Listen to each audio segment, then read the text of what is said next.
sportsNOLA.com, presented by First NBC Bank. Our live streaming prep football second round playoffs coming up this weekend. Check sportsNOLA.com. We've got a big weekend scheduled for you, and we'll be telling you all about it in the next couple of days, and you won't want to miss it because we'll have a couple of outstanding games that you'll have a chance to watch via sportsNOLA.com. I promise you will enjoy the games that we are going to tell you about here at sportsNOLA.com. What we're not going to enjoy is talking about yet another loss for the LSU Tigers as they got whipped at home by Arkansas, and it was a beating from the start. Terrible angle, terrible tackling, terrible execution, terrible result. Touchdown Arkansas. Arkansas was in control of this game from the start. Run it right up the gut. How easy is that, Brian? Doesn't get any easier. You know, they were more physical than LSU. Let's be honest. For the second consecutive week, why would you push him into the pylon? I don't know, Ricky. I'll ask you that question. Well, I mean, he should have got him. He should have put him down on about the 3-yard line. He should have dove and got his leg. But just looking at the whole game, I mean, Alabama showed you what to do to LSU, and LSU still, I mean, they trying to run the ball instead of passing the ball. Well, they passed it there, and Malachi Dupree caught a tip ball. Give him all the credit in the world because I was lucky, but he caught it. But it doesn't matter. Again, they fooled him on the end around, and bad tackling in space, and the boot's going to stay with Arkansas. They've got LSU's number. That's pretty obvious. 31-14. This was not really a competitive game. Look at the rushing yards. LSU with 59. They just got whipped up front again. It's that simple. Poor Leonard Fournette, he did his job. 19 for 91 yards and a touchdown. And now you got Ole Miss on the road next week. Another good football team. And at this point, you got to give the Rebels the edge in this game. So, Brian, I asked you, did we overestimate LSU? Yeah, absolutely. I mean, I did not think that they would be able to get outmanned like they did. Alabama's one thing. Arkansas has had their number, as you said. But I just thought that maybe what we saw in those first 7 games was fool's gold. Well, and if Brandon Harris, he's got to play that position better, or you're going to see this done a lot. Brian, you never did address your quarterback situation. I mean, when you need him to win the game or depend on him to win the game, I don't think he's that kind of player. And you know what? In those first 7 games, okay, right, the knock that you could make against is that they relied so heavily on Fournette to get yardage and points, right, is that they didn't allow Harris to grow well enough into the position. So when you do play top 10 competition or top 20 competition, as they have the last 2 weeks, you know, and you've got to rely on that forward pass, it's not there. Well, I don't really see them never having a great quarterback coach, and that's the whole thing to it. I mean, even you get like Harbaugh is a good quarterback coach. Anywhere he goes, the quarterback usually do good. I don't see LSU never really having a big-time quarterback coach. Well, they don't recruit them. They don't develop them. They recruit the wrong kind of guy for their system with what they're trying to do, and this is what you end up with. We did overestimate them because they didn't play a very tough schedule. Eastern Michigan, Western Kentucky, Auburn, who's not any good this year, South Carolina's not any good this year, Syracuse, who's mediocre. Those were 5 of their 7 wins. They beat Florida on a fake kick against the second-string quarterback, and they beat Mississippi State, a solid but not outstanding team, to start the season. So, yes, we overestimated them. As for Tulane, hey, we did have a winner among our teams this past weekend.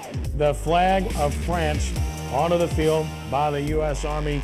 The cadets, great job, loved it. Speaking of great, here's a great throw, Tanner Lee to West Jefferson's Teddy Veal. In stride, Ricky, that's as good as it gets. Yeah, I mean, Tanner Lee, I mean, he's about the best quarterback they have over there. He showed you right there. Yeah, even hurt. He's got a broken finger on his right hand, and he's still the best guy. Pop pass to the tight end. Hardwan, good idea, good result, touchdown. So Tulane looked like they were going to blow them out after this. Again, the fumble, and here's Barry Nickerson of West Jefferson, Brian. He goes the distance. Watch this. He bobbles. Oh! It reminded you of Reggie Bush, you said. Yeah. Except absolutely. Bush lost his out of bounds. Right. Nickerson recovered, and then Josh Rounds of McMahon, and this looks like a blowout, Ricky. It's 28-7. Yeah. But then Tulane is only Tulane can do. They give up a block punt for a touchdown. Aren't you tired of seeing this? Yeah, I tell you, let that team get back in the ball game with that. Yeah, but I'll tell you what, they came in at the end, and they here's the tie. Help. Nice fade route, perfect throw, tied at 31. But when Tulane needed it the most, they got the drive, setting up this Andrew Duraco field goal to win it.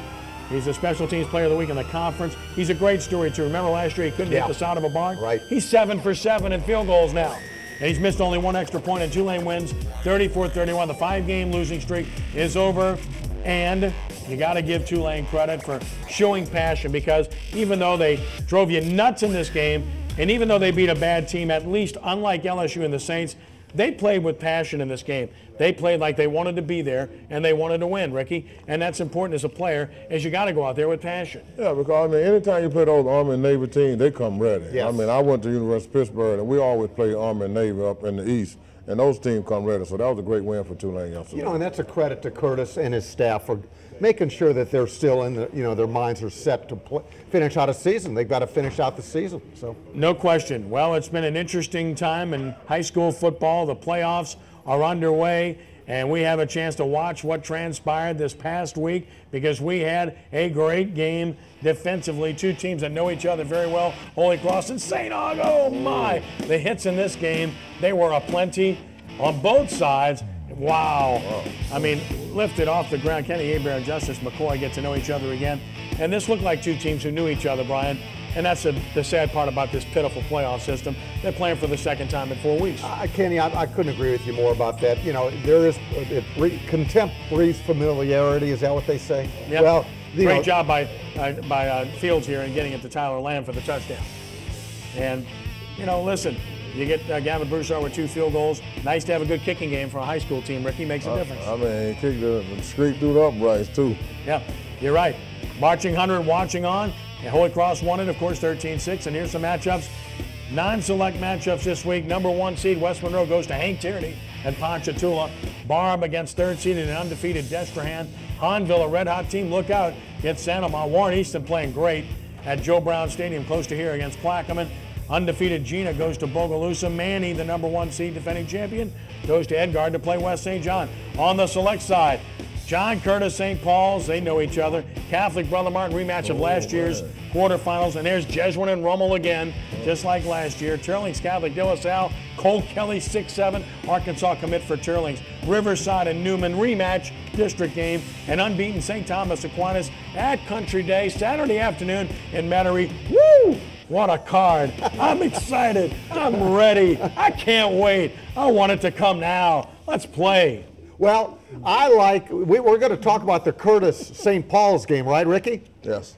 Well, what do you mean, yes? So who do you want? I like Curtis.